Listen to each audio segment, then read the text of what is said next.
Hello. Hi, everyone.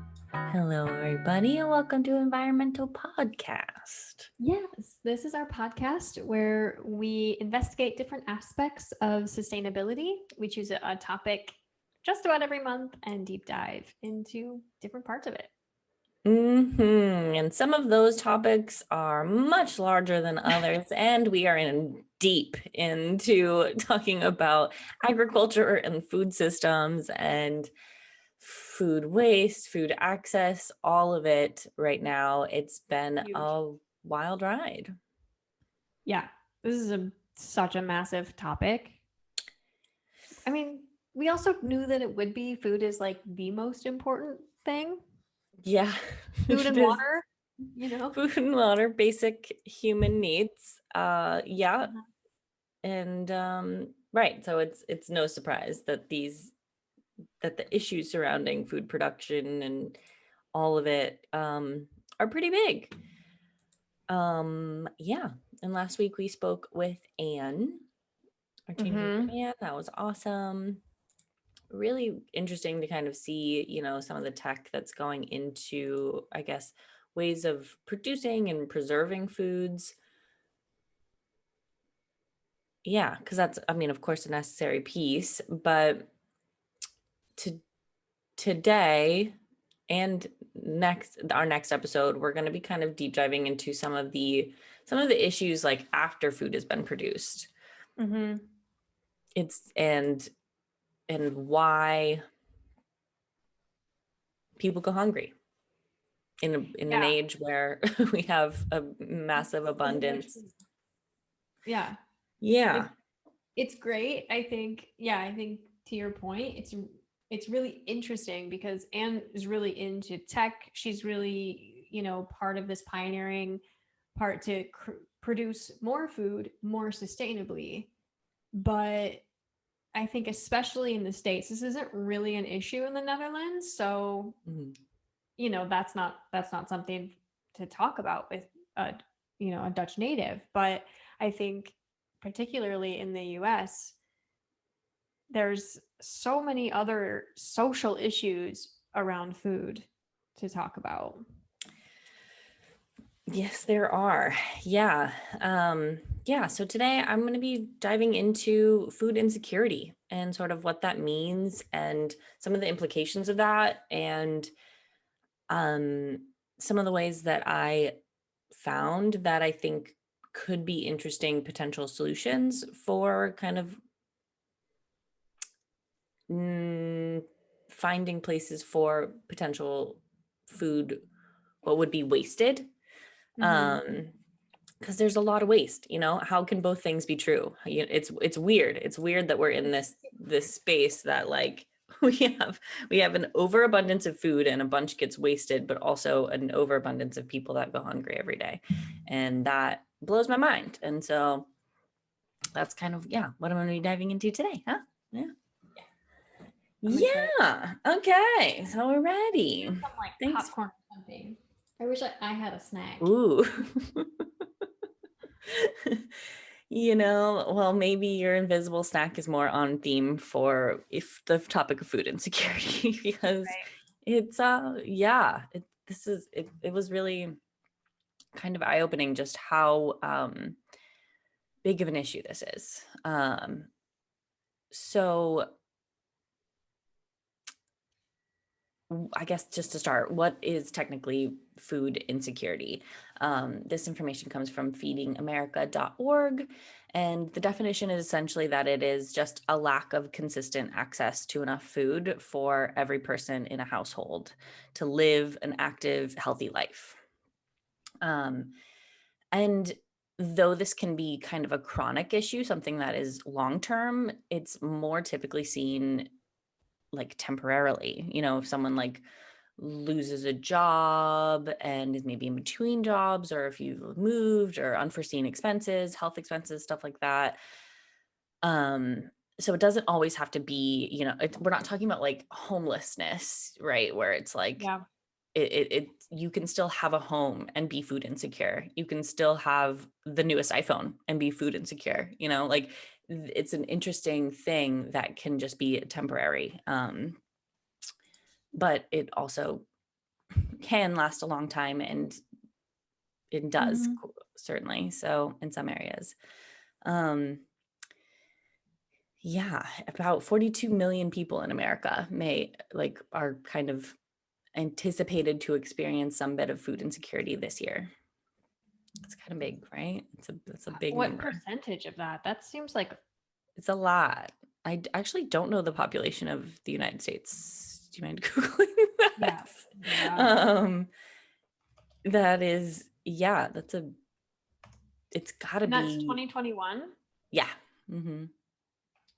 Yeah. Uh 332 3 about 333 million. Okay. So 42 of that, it's like maybe 12%, Let's 10, see. 11, 12. Ooh, did Yeah. we do really fast math? 42, 1, 2, 3, 4, 5, 6. It's like 8%. Wait,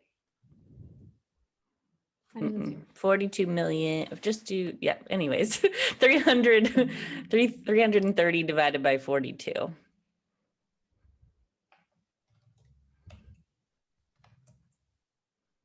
8%. 8%. 7.9%. Okay. Um, Interesting. Um, yeah, so that, anyways, that's a big number. And it's, you know,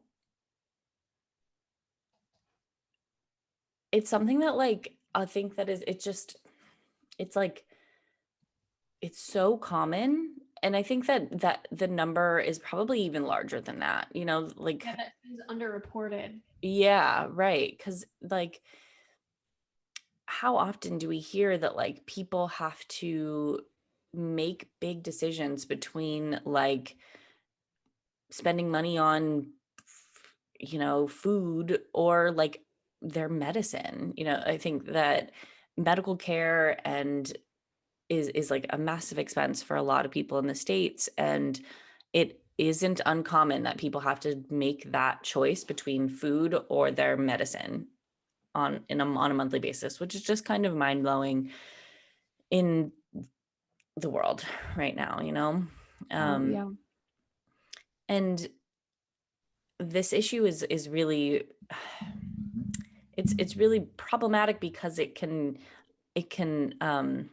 the effects can be seen in so many different ways, right? Like if a child is food insecure, that not only can be something that they sort of have shame and embarrassment about, but it also can affect their ability to learn. If you're going to school Mhm. hungry, then you're not focused, like you're not getting the essential nutrients that your body needs to grow.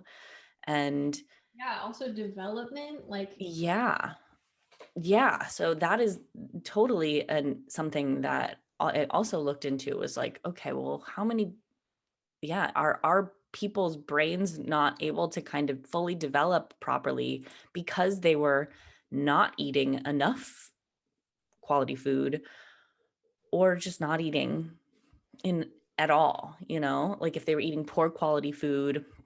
And that is definitely something that I found. So like let me jump into that. So yeah,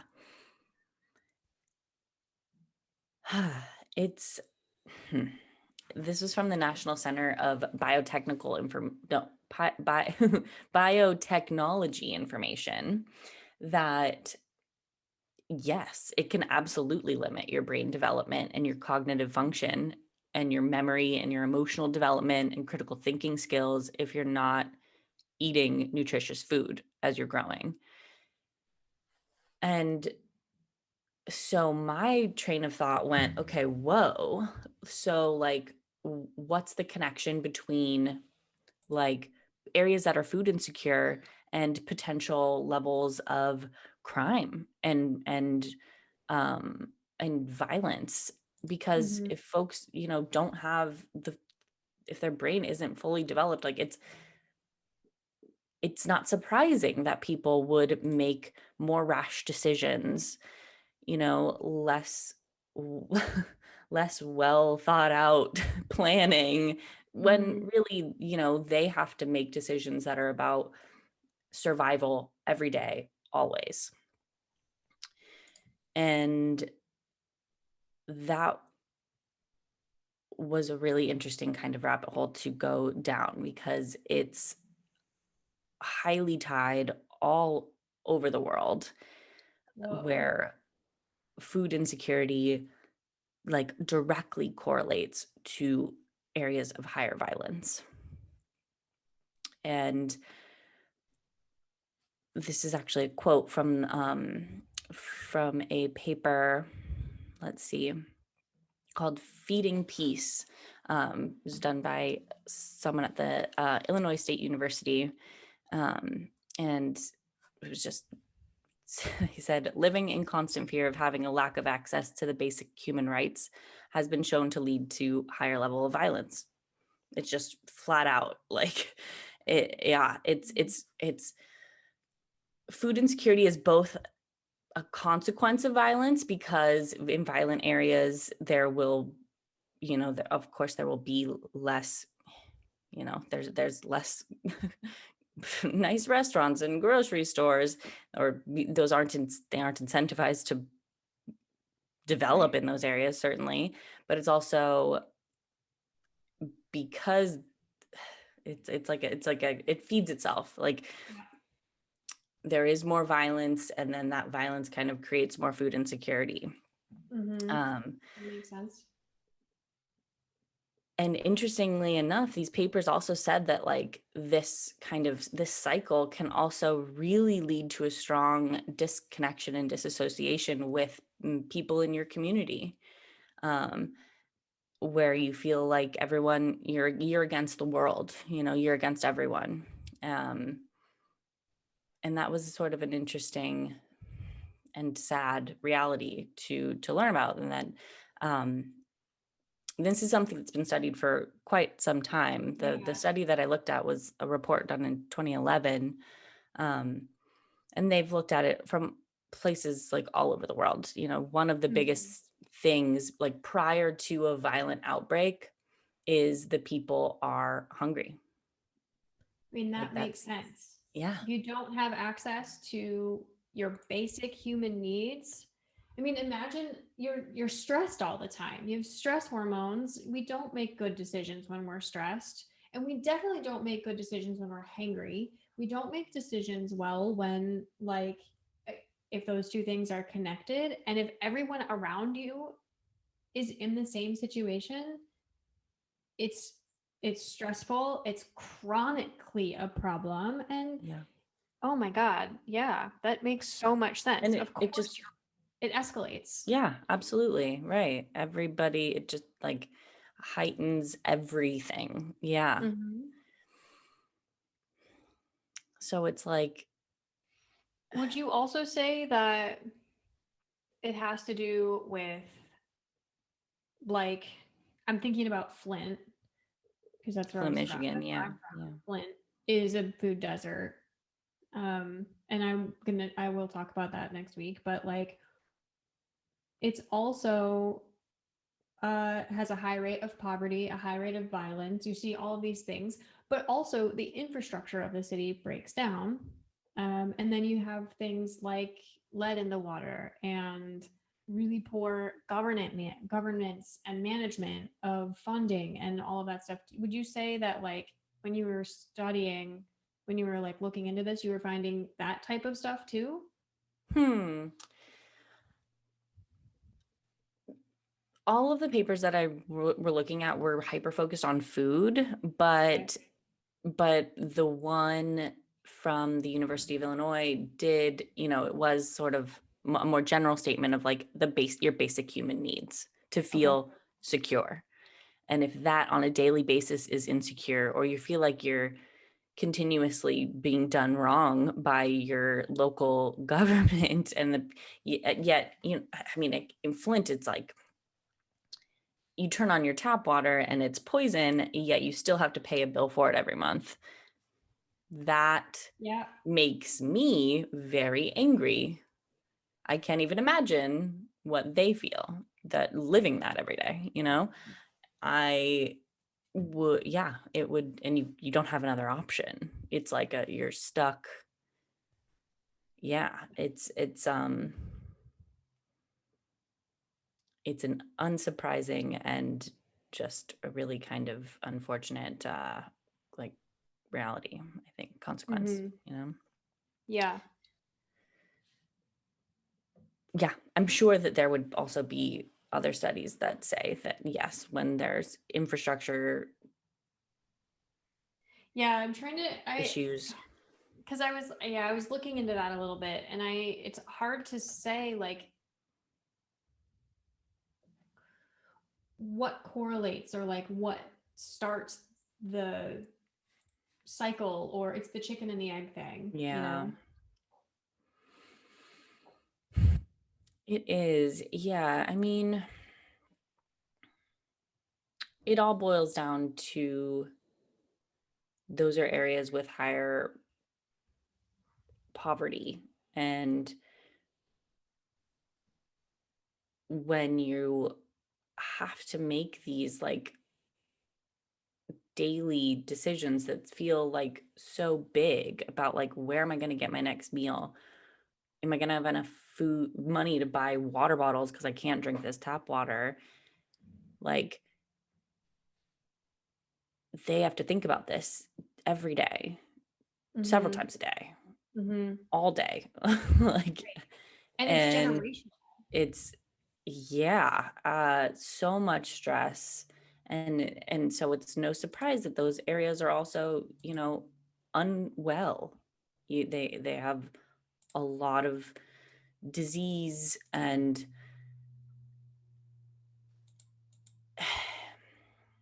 it's all tied. It's really, really all tied. And it's,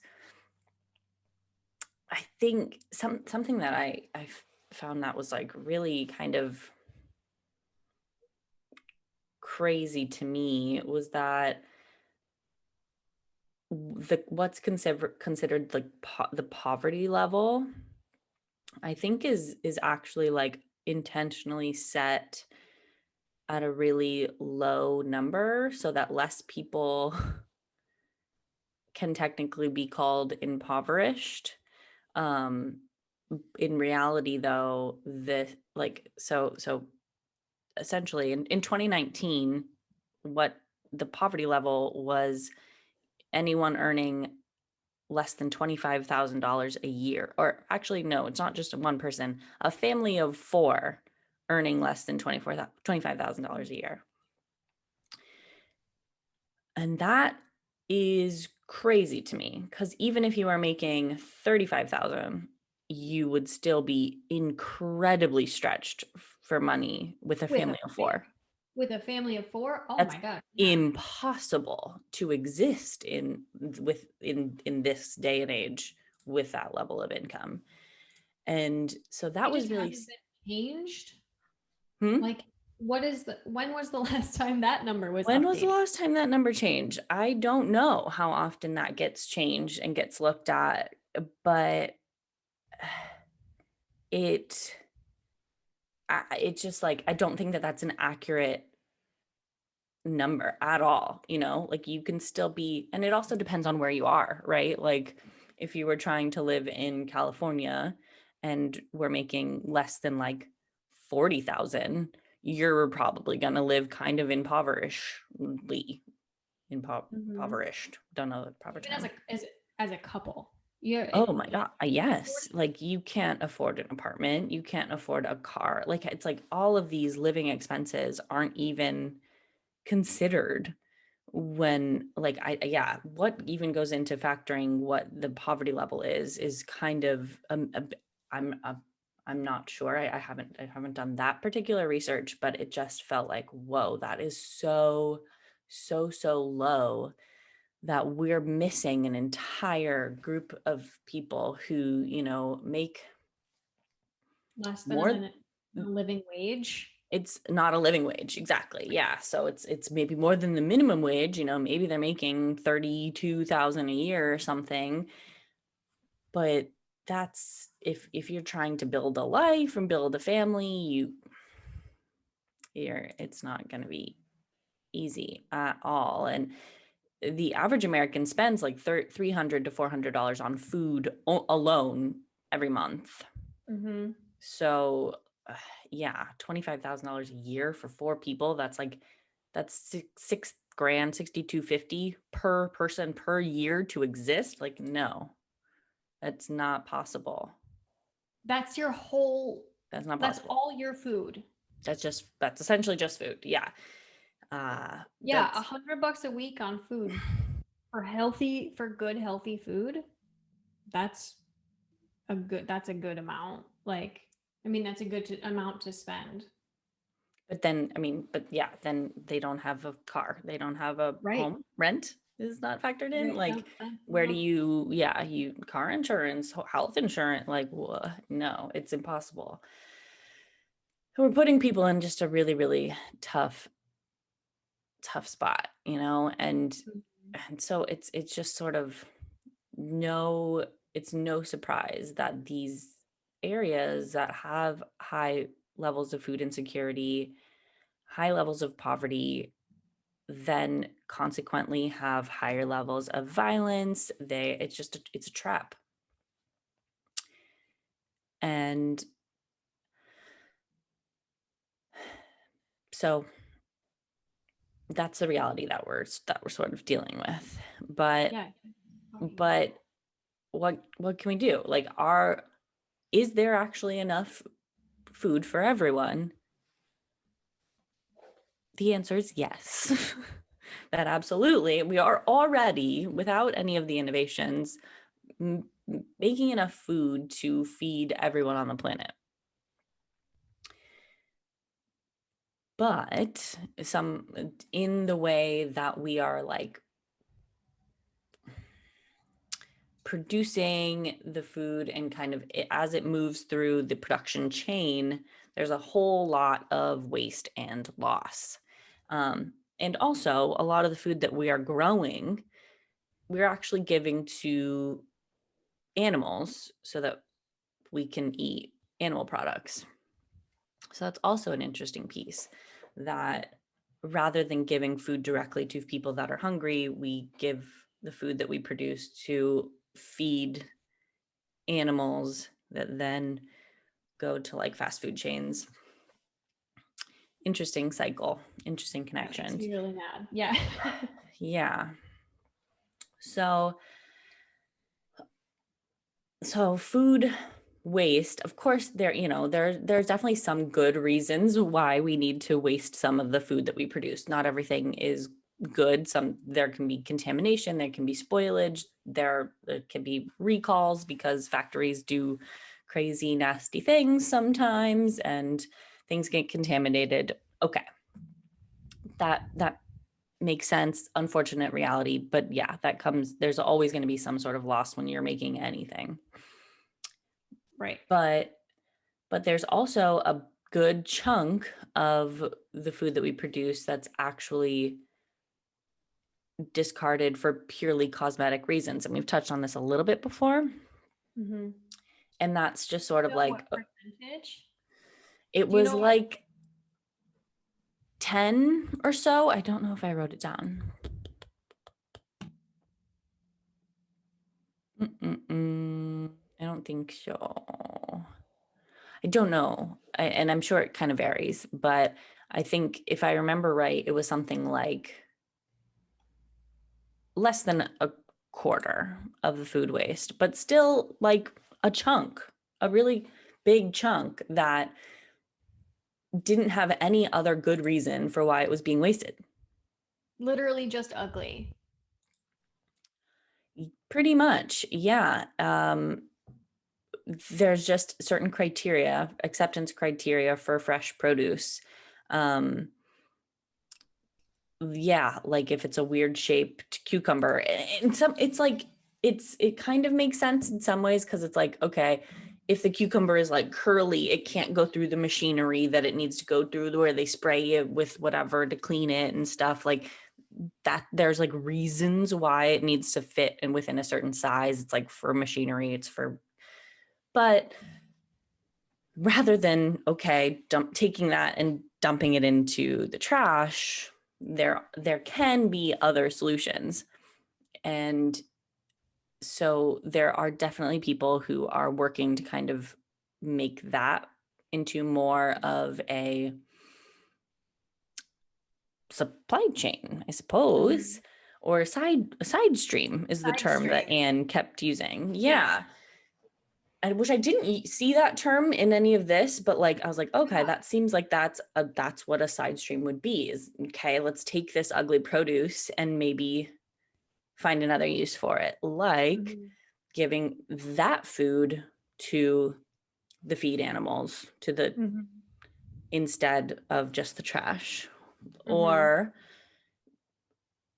giving that to some sort of organization that, you know, can kind of travel around, go to different food production facilities and pick up potential waste that that is still like technically okay. Yeah. Or what about using it for like compost to grow more regenerative agriculture in community waste or so, like something like that? Like, Yeah, I mean, essentially all of those ways to reuse it, either in compost, you know, reselling it or just redistributing it for free, would essentially just need someone to do that. We just need organizations to actually be the ones to say, hey, we're going to take this. Here's a new bin. Don't use the trash can. Here's a bin. We'll come and pick it up later. You know, like they just need someone who says that they're going to do that. And that's where the logistical challenges come in, really, is that like that's money and that's time and that's distance. And but that's where I think like a brand could step in and help fund that, or create something with somebody that has extra time, or, you know, create a charity for that kind of, or a nonprofit for that kind of this is definitely work. the space where nonprofits should come in, or some sort of like, even like, I think that what is it, Imperfect Foods is a really good example. That's a really good one. Yeah. So that's exactly what they do. That's their whole business model, is that they go and they take that potential waste and they resell it at a discount. Awesome. You know, and the people who buy it they don't care what it looks like, tastes just the same. But it isn't what you would buy at a grocery store. So maybe it's a little bit uglier. Maybe you have to cut out a little dent or a bruise or a, you know. Yeah, but not really. I used to get the Imperfect CSA, and it was when I lived in California, and it was awesome. Actually, it's really surprising. It was it made really good food. I got all the seasonal veggies. I think I've never eaten better actually than when I got the Imperfect Food thing. Yeah, right, because you got crazy variety too. Yeah, the variety comes, and then you're like, I don't know this vegetable. Right. Like, I have you. Yeah, it also gives you the chance to experiment in the like. It's actually a really, really cool thing.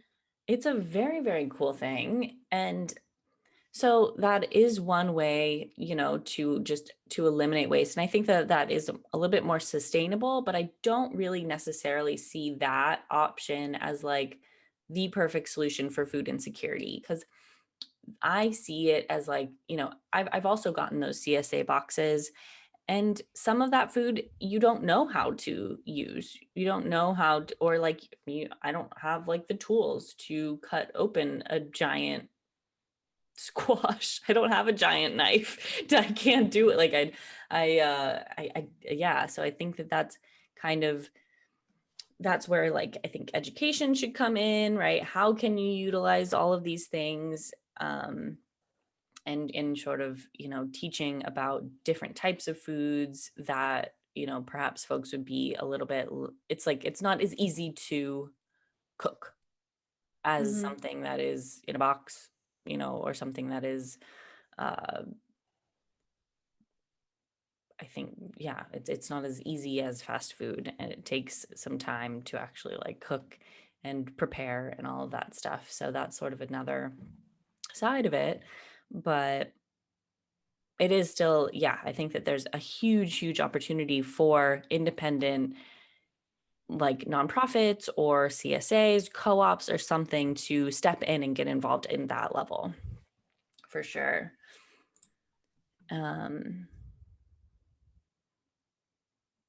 Yeah, I mean, it's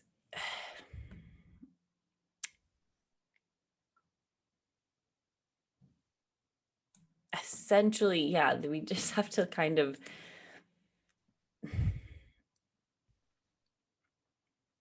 I don't know. There's a lot of like nuance, of course, but there's also interesting ways that people are kind of finding that the way in which we can, produce foods can potentially be shifted so that there is less waste in general. Um, there's less risk with contamination and safety. And so there are people that are kind of doing that testing. I've saw some interesting information from Frontiers in Sustainable Food Systems, which is an organization that is really sort of dedicated to this and um, finding ways to produce food more sustainably with less waste. So that's interesting, and making that available more cheaply to consumers, in particular that the kind of ugly cucumbers and stuff like that. But Do you think that there's enough ugly food and enough waste in that sector to feed the 42 million people? I mean, 10% is it's close no. to 10%. That's a shitload. It's a lot of food. I don't know. I don't, I mean, I think it's a good start, but it's not the root cause. And that was also an interesting thing, is that like throwing food at the issue of food insecurity is not solving the problem. The problem is poverty and low wages. Okay. Like, so it felt like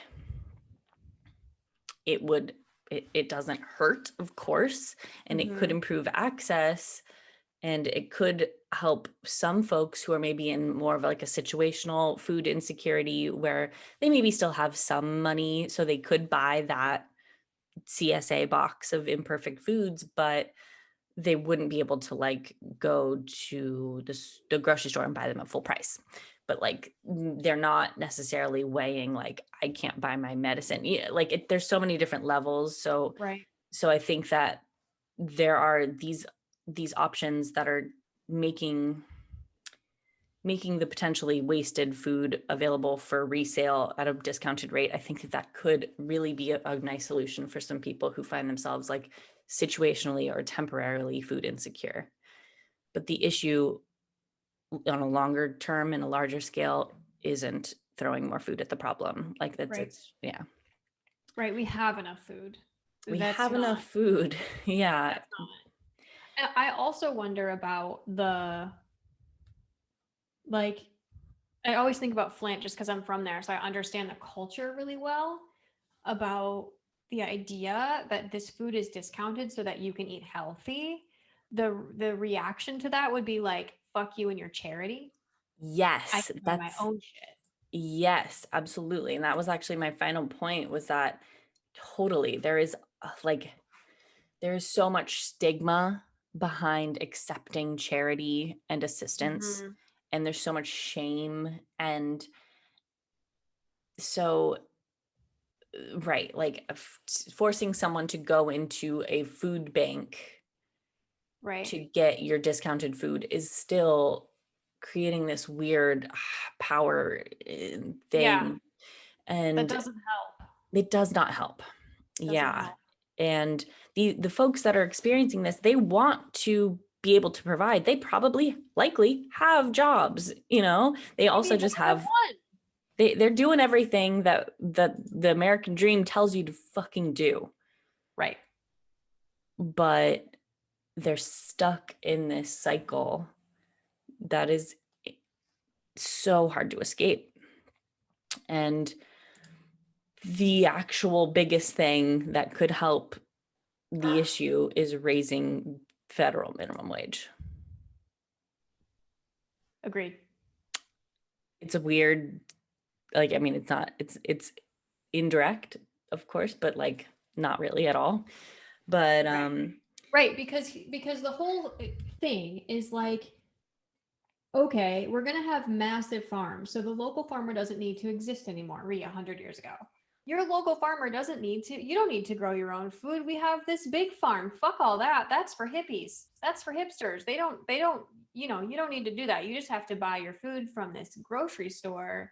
yep. And you don't need to be a part of your community food bank or community food sharing thing. Oh, don't worry. Now you're priced out of the food. Like, Yep. so they took like, and when I say they, I'm not being conspiratorial. It's, you know, whether or not it was intentional. Right, that's another issue, but just like the system, The system, capitalistic the models. like in true capitalist form, Yeah. just completely ignored poverty as a potential issue here. Yes. And like, you can buy your food allows us to make big farms in less places, which is less space for community farming and more time and space for other things, which in the capitalist view is a good thing, you know, which is a lot of what the long haul we read about 2 weeks ago, 3 weeks ago now. I don't know. I don't know. Yeah, time is weird. Time is weird. But so, you know, his whole point was like, this is the system that we were lied to. It's broken. It doesn't work. You know, that's kind of his point. And now we're in this place where everybody has to have money to buy their basic needs, and they're not being paid enough, and minimum wage is too low. And so now we're back to starving. That's fucking horrible. Yeah, yeah, it's really,